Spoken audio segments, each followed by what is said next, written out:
नमस्कार दोस्तों, एक बार फिर से आपका स्वागत है हमारे चैनल में।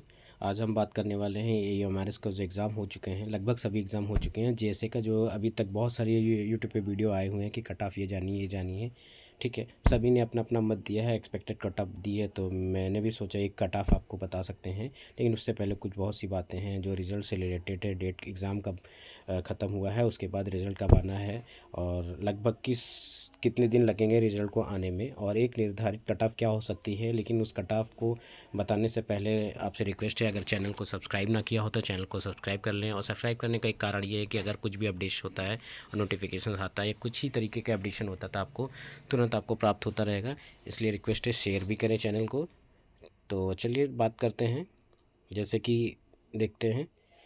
देखिए, ये पोस्ट जो है आपकी जूनियर सेक्रेटरी असिस्टेंट की, ये जो पोस्ट है ये इसका नाम है, जेएसए फुल फॉर्म है।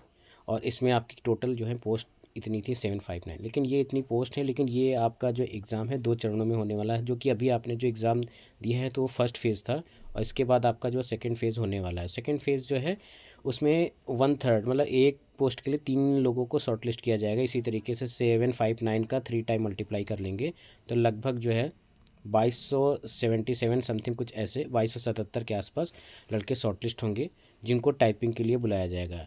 अब देखिए, उसमें टाइपिंग सभी को आती है, कुछ फेल भी होंगे, बहुत से पास भी होंगे। उसके बाद जो पास होंगे फिर उनको शॉर्टलिस्ट किया जाएगा डॉक्यूमेंट वेरिफिकेशन के लिए। तो ये सब प्रोसेस है। इन प्रोसेस के लिए अब पहले तो बात करें कि इसकी कट ऑफ क्या जाने वाली है। और कट ऑफ को स्टार्ट करने से पहले हम ये कहेंगे कि कुछ और भी बहुत सी चीज़ें हैं जो कट ऑफ को एक सही निर्धारण का कह सकते हैं रास्ता बन सकता है। तो कट ऑफ सेट करने से पहले उन चीज़ों के बारे में बात करते हैं, फिर आप लोग खुद ही डिस्कस आप दूसरों से किए होंगे और भी वीडियोस देखेंगे तो आप लोग खुद लग सकता है कि हाँ, क्या कट ऑफ जाने वाली है। पहले उन बातों को ध्यान में देते हैं। देखिए, यहाँ पे जो रीजनिंग थी 20 नंबर की पूछी गई थी, मैथ 20 नंबर की, और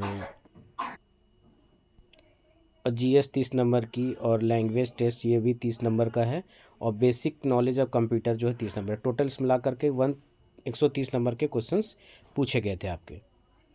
समय की कोई कमी नहीं थी, जो कि 2.5 घंटे का समय था, मेरे हिसाब से बहुत था। और 130 का एग्ज़ाम आपका तो हो ही चुका है। अब आपने जो भी दिया अपनी तरफ से बेस्ट दिया, अब रिज़ल्ट का इंतज़ार है आप लोगों को। और उससे बाद आपका सेकेंड स्टेज में आप होंगे, लेकिन ये सेकेंड स्टेज में वही लोग हो पाएंगे जो इस कट ऑफ को पार करके कह सकते हैं इस रिज़ल्ट में पास होंगे। और उस पास होने के साथ साथ उनको 1/3 मतलब 1/3 लोगों को बुलाया जाएगा। एक सीट पे 3 लोगों को बुलाया जाएगा। वो सेकेंड स्टेज जो है 50 मार्क्स का होगा। उस 50 मार्क्स में 20 नंबर जो है लाने, वो एक कंपलसरी है। लेकिन ये 20 मार्क्स आपका क्वालिफाई नेचर होगा, ये कहीं काउंट नहीं होने वाला है। तो अब हम बात करें कि पेपर, देखिए पेपर ना ही तो आपका इजी आया था और ना ही हार्ड आया था, लेकिन ना तो इजी था और ना ही जो है हार्ड था। तो पेपर जो था जो आपका एक मॉडरेट लेवल का था और ट्रिकी लेवल का था, ठीक है। तो इस तरीके से आपका जो एबिलिटी बनती है, तो आप इसमें से 15 क्वेश्चन कर सकते थे रीजनिंग में, और मैथ में भी आप 15 से 14 क्वेश्चन अटैम्प्ट कर सकते थे। और जीएस में जो है आप मान के चलिए 22 क्वेश्चन से 24 क्वेश्चन जीएस में अटैम्प्ट कर सकते हैं। तो लैंग्वेज जो टेस्ट है इंग्लिश और हिंदी, देखिए अब ये डिपेंड करता है, बहुत लोगों की इंग्लिश अच्छी है, बहुत लोगों की हिंदी अच्छी है, बहुत लोगों की दोनों में से कोई ना कोई गड़बड़ है, ठीक है। तो 15-15 करके जो भी है, तो आप इसमें अगर दोनों का कवरेज करें तो आप जो है इसमें 22 नंबर के आसपास कवर कर सकते थे।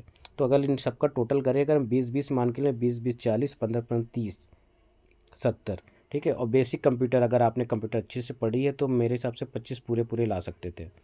तो यहीं कौन एवरेज जो है ये 95 का एक नॉर्मल एवरेज निकल के आ रहा है। कहने का मतलब ये है कि ये 95 जो है, ये 95 नंबर, ये लगभग 100% में से 70% स्टूडेंट 95 का टारगेट मान के चल रहे होंगे, जो तैयारी कर रहे होंगे कि हाँ इतने नंबर तो आ सकते थे। अब इसमें से कुछ ऐसे भी हैं जो 105 के आसपास निकल गए होंगे, जो और उससे अच्छे होंगे।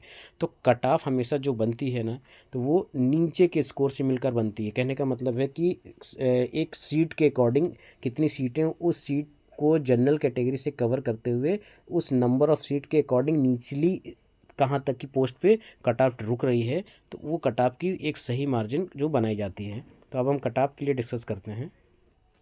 और उससे डिस्कस करने से पहले आपको पोस्ट दिखा दें कि 759 जो कि जनरल की टोटल पोस्ट है और जनरल की पोस्ट 311 है। हम इस जनरल की पोस्ट की बात करें कि इस जनरल की पोस्ट में नंबर 1 से लेकर के 311 लास्ट तक की जो निचली कट ऑफ मान के चलिए, स्टार्टिंग जो कट ऑफ गई है किसी के नंबर जो रैंक 1 पे है, तो मान लो उसके 120 मार्क्स हैं।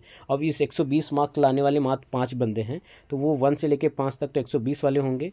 फिर उसके नीचे मान लो किसी ने जो है 105 नंबर लाए हैं, वो सिर्फ 3 बच्चे हैं, तो वो मान के चलिए 8 नंबर तक की 105 वाले, उसके बाद फिर 100, फिर 95 और लास्ट तक की जो निकला है।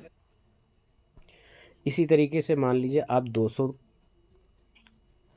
रैंक तक की पहुँचे और 200 से लेकर के 311 तक की रैंक तक में आपका जो कट ऑफ का जो नंबर आ रहा है 90 से लेकर के मान के चलिए 89 के आसपास आ रहा है। तो ये जो 89 होगा ना, ये आपका जो है कट ऑफ होगा कि जनरल का 89 कट ऑफ जाने वाला है। तो बाकी कैटेगरी की पोस्ट आप देख सकते हैं कि एससी की 113 है, एसटी की 56 है, ओबीसी की 204 हैं और ईडब्ल्यूएस की है। देखो इन सब की अपनी अपनी कैटेगरी में तो पोस्ट है ही है, लेकिन अगर ये लोग जनरल के नंबर्स लाते हैं तो ये सिर्फ इस पोस्ट में जाएंगे। कहने का मतलब एससी वाला अगर 105 नंबर लाया है तो वो जनरल में चला जाएगा, एसटी वाला अगर 110 नंबर लाता है वो जनरल में चला जाएगा, ओबीसी वाला और ईडब्ल्यूएस इसी तरीके में से कोई भी हाईएस्ट मार्क लाएगा वो जनरल में चला जाएगा। तो जाहिर सी बात है कैटेगरी में भी कट ऑफ का काफ़ी इफेक्ट पड़ने वाला है। बात करते हैं और एक चीज़ आपको दिखा रहा है।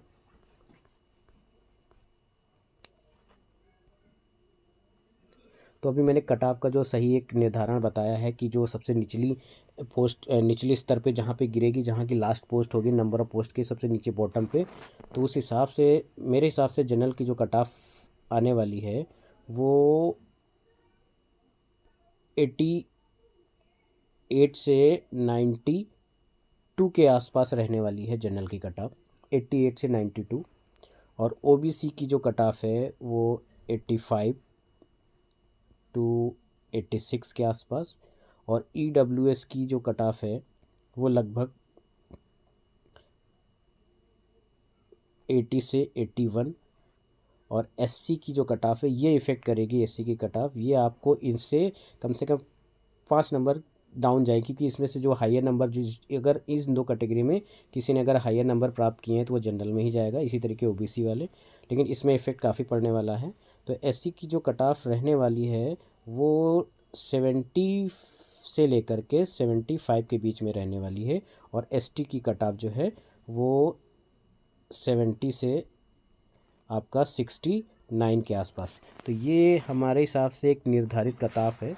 आप लोग बताइएगा कि ये कट ऑफ में आप लोग कितना सही हैं, जो कि मेरे आंकड़े के अनुसार यही कट ऑफ होनी चाहिए।